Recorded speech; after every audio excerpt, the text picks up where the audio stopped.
Tapi kalau tanah, ada yang nanya, Pak, bagaimana kalau tanah kuburan? Karena rumah saya dekat kuburan, itu lebih bagus. Hei, Coy, nganggur, Coy. Jangan dianggurin aja. Ayo kita tanam anggur. Oke, Coy. Hai Coy, apa kabar Coy?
Oke, assalamualaikum warahmatullahi wabarakatuh.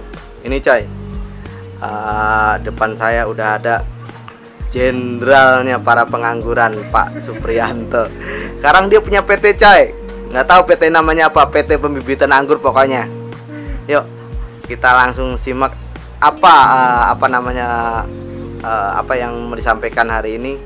Dia mau konten apa? Sebenarnya saya mau konten sih, tapi dia request mau ngasih tips buat para teman-teman pengangguran dan sobat pengangguran. Oke, Pak Pri, gimana kabarnya, sehat? Alhamdulillah sehat Mas Yadi. Oke. Selalu berbahagia dengan YouTube-nya Mas Yadi Coy. Selalu yang belum subscribe, mohon di subscribe, like and share ya. Komen boleh apa saja. Berjumpa lagi dengan saya Pak Suprianto di dunia anggur. Saya pecinta tanaman dan sayuran, khususnya anggur impor. Nah, kali ini saya akan membagi sedikit ilmu, bukan sedikit, banyak ilmu. Ya kalau sedikit kayaknya pelit banget gitu Mas ya. Jadi banyak ilmu tentang bagaimana caranya mengatasi kalau kita beli bibit online supaya tidak mati. Ini banyak yang salah paham, karena dari sekian ratus orang, umpama nih 100 orang yang kita kirimi bibit impor, 10 orang bibitnya mati, yang 90 orang berhasil.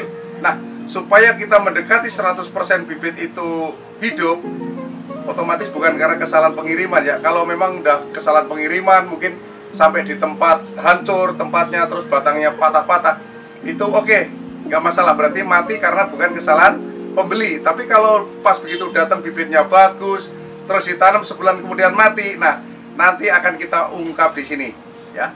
Tapi sebelumnya akan saya terangkan bagaimana cara mengatasi anggur setak. Setak itu dia berhenti untuk melakukan pertumbuhan.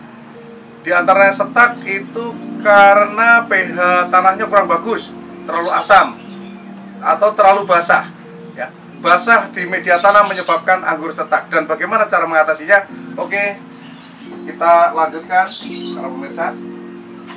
Ini saya pakai biar seperti Pak Guru. Silakan dicek di sini Mas. Oke. Di syuting. Nah, jangan sekali-kali menggunakan kohe kambing ketika kita mau menanam yang bibit yang baru. Artinya media baru, bibit baru, jangan sempat pakai kohe kambing apalagi basah. Karena kalau dicampur terus banyak air, penyiraman terlalu banyak, ini kohe kambing akan berubah menjadi asam pH tanahnya. Otomatis akarnya akan busuk. Nah, caranya bagaimana? Kalau kita pengen menanam pohon anggur dengan cepat, hanya dua, yaitu sekam bakar dan tanah. Tanah boleh apa aja. Boleh tanah lembang, boleh tanah akar bambu, boleh tanah apa aja. Yang nggak boleh hanya satu tanah ya, tanah sengketa. Sengketa belum boleh ya, kecuali orangnya nggak tahu, baru ambil malam boleh. Tapi kalau tanah, ada yang nanya, Pak, bagaimana kalau tanah kuburan? Karena rumah saya dekat kuburan, itu lebih bagus. Karena kalau menggunakan tanah kuburan, mohon maaf, begitu dia berbuah, orang yang mau ambil buahnya malam-malam mikir dia, takutnya ada pocong ya. Oke para pemirsa, lanjut, jangan terlalu serius. Yang penting ilmunya masuk, ya. Ini tanahnya seperti ini, ya. Tanah campur sekam bakar aja. Nah, setelah ditanam kira-kira selang 1 bulan baru boleh ditambah media tanam, ditambah dengan kue kambing kering. Nah, itu ditabur di atasnya, di topping ya. Topping itu ditopiin gitu ya mungkin. Atau ditabur di atasnya kira-kira setengah gayung saja, jangan banyak-banyak. Syukur-syukur Bapak Ibu para pecinta anggur sekalian mau mengurek-urek kayak saya gini, dicampur ya, diaduk-aduk. Oke. Nah, kemudian anggur kita lihat. Ini kenapa nggak ada daunnya? Kalau kita pengen anggur ini cepet tinggi, itu daun-daun bawahnya yang udah nggak potensi, artinya udah berubah warna menjadi kuning, kita buang. Jangan eman, kebanyakan ibu-ibu eman, jangan, kasihan, ntar nggak gede-gede gitu. Justru itu memperlambat pertumbuhan. Karena daun yang udah tua, dia nggak melakukan istilahnya untuk fotosintesis. Ingat, pembakaran makanan, fotosintesis itu adanya di daun. Kalau daun sudah tua, dia fotosintesisnya tidak sempurna. Artinya untuk mengisi nutrisi di batang kurang, dibuang saja. Seperti ini ya. Ini cepat besar, ini cepat tinggi semua. Oke. Tapi kalau ibu bapak sekalian pingin batangnya cepat besar, caranya adalah tunas air dipotes ujungnya. Disisain 2-3 daun di tunas airnya. Nah, ini tunas air monggo sedikit pas di sini. Ini contoh tunas air ya. Tunas yang keluar duluan namanya tunas air. Kalau pengen batang ini besar, tidak cepat tinggi, artinya biar dia bekerja untuk mengisi nutrisi di batang, kita potes ujungnya. Nah, kita potes nih. Oke, kita sisakan 2 daun atau 3 daun. Tapi kalau pengen dia cepat tinggi, kita buang semuanya. Oke, kita buang semuanya. Ini pertumbuhan akan lebih cepat ke tinggi. Fokus. Terus ada satu trik supaya dia cepat tinggi. Salah satunya dia dikasih lanjaran ya, dikasih ketan ke atas. Boleh menggunakan media kayu, kayak saya tali rafia, boleh besi, boleh apa aja. Ya, yang nggak boleh, yang dilarang ya nggak boleh. Jadi anggur ini untuk menjalar ke atas, salah satu trik ya supaya dia cepat ke atas adalah bantuan tangan kita. Nah, mau sini, ini adalah bambu ya, bambu. Jadi yang diikat bukan batang anggurnya, para pemirsa, tapi yang diikat adalah batang bambunya seperti ini ya. Kita ikat. Ini boleh bambu, boleh tali rafia, boleh kawat, boleh apa saja. Oke? Ya, setelah itu kita ikatkan di anggur dengan di kolom ya. Di kolom. Ya, seperti ini. Jadi tidak diikat set begitu enggak, di kolom. Nah, dia kolom nih. Nah, di kolom ya, jari saya masih masuk nih. Jadi di kolom. Oh, kenapa? Karena kalau suatu saat dia besar, dia tidak keikat, artinya nutrisi lewatnya lancar, seperti jalan tol, mulus. Tapi kalau diikat batangnya, begitu kita lupa membukanya, batangnya besar, tali ini akan masuk ke dalam kulit dan menghambat sirkulasi peredaran makanan. Oke, seperti itu. Oke ya, yang pertama adalah media tanam, jangan terlalu basah kalau pengen tumbuhan ini cepat gede. Keduanya, kita buangin daun-daun yang udah tua. Ketiganya milih mana mau pilih tinggi atau pilih batang besar. Kalau pilih batang besar, ujung tunas air dipotes. Kalau pengen dia cepat tinggi, tunas airnya dibuang ya. Habis gitu caranya kalau dia supaya cepat tinggi juga diikat, dibantu tali ke atas dengan di kolom ya, tidak diikat batangnya seperti ini ya, dia kolom dia, nah, longgar. Oke. Dan yang keempat jangan lupa dipupuk. Nah, ini pemupukan banyak yang salah kaprah. Kemarin saya datang, ada yang dipupuk menggunakan cucian beras tiap hari. Ya, ada yang dipupuk NPK 1 sendok, ada yang dipupuk Ponska.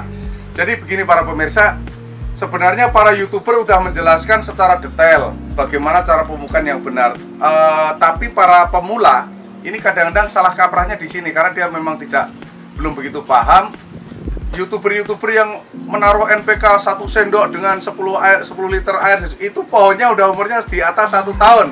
Sedangkan para pemula bibit yang baru datang, istilahnya masih bayi, ya kan? Terus dikasih pupuk yang banyak, sama aja anak kecil dikasih, bayi dikasih bir, atau dikasih vodka, atau dikasih minuman keras lainnya, pasti langsung kek dia, busuk, mati, ya. Jadi harus mengerti, harus dipilah-pilah ini sebenarnya YouTube-nya maunya kemana sih gitu. Jangan asal melihat YouTube terus diikuti. Karena YouTuber itu sebenarnya menjelaskan ada yang detail, ada yang enggak ya. Beberapa detail, beberapa enggak. Jadi tidak sembarangan mupuk. Nah, kalau saya triknya begini para pemirsa. Begitu Anda beli bibit dari saya, dari Kebun Anggur Impor Jakarta, WA saya ada di 087 888 700 600. Nanti sama Mas Yardico akan ditulis di bawah sini. Oke Mas Adi ya, ditulis di bawah sini. Kalau mau pesan bibit dari saya, begitu bibit datang 2 minggu setelah ditanam baru dipupuk NPK Mutiara. Percobaan pertama 5 butir dicampur dengan 1 liter air disiramkan. Jadi nggak harus 1 liter ya, maksudnya itu ukurannya 5 butir 1 liter air bisa disiram untuk 2-3 pohon. Nah seminggu berikutnya baru bisa ditambah 10 butir menjadi 10 butir, maksudnya bukan 5 ditambah 10 tapi menjadi 10 butir untuk 1 liter air. Seperti itu ya.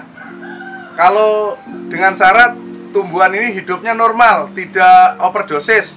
Nah ini ciri overdosis seperti ini Pak pemirsa, diantaranya adalah purer daun ya. Ini adalah contoh yang salah. Oke, ini overdosis. Kenapa kok sampai saya overdosis? Untuk memberikan contoh bagi yang datang. Kalau semuanya sempurna nanti nggak ada contoh yang salah. Betul kan Mas Yadi? Iya betul. Mas Yadi ini seorang guru, jadi saya selalu minta persetujuan beliaunya karena saya sebagai murid saya nggak enak. Nah ini contoh yang benar, monggo silahkan. Ini contoh yang benar, ini bagus pertumbuhannya. Tunas ya. aktif bersulur. Ya, tunanya aktif, bersulur. Ciri-ciri sehat, ini bening ya para pemirsa, ujungnya bening, daunnya bening. Ciri-ciri anggur sehat. Itu ya. Bagaimana anggur kita bisa sehat? Otomatis yang pasti kita pelihara dengan baik dengan cara-cara yang benar. Jangan pernah memaksakan diri, anggur saya 3 bulan harus berbuah, tidak bisa.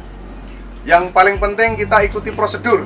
Insya Allah kalau pertumbuhannya lancar, sejenis Jupiter, Tran, Ninel, Akademik, Dixon, Bekonur, apalagi ya, CRV, termasuk yang jenis Nengrat itu jenis apa namanya yang bagus, Taldon, 6 bulan sudah berbunga. Oke, setelah berbunga mekar berbuah.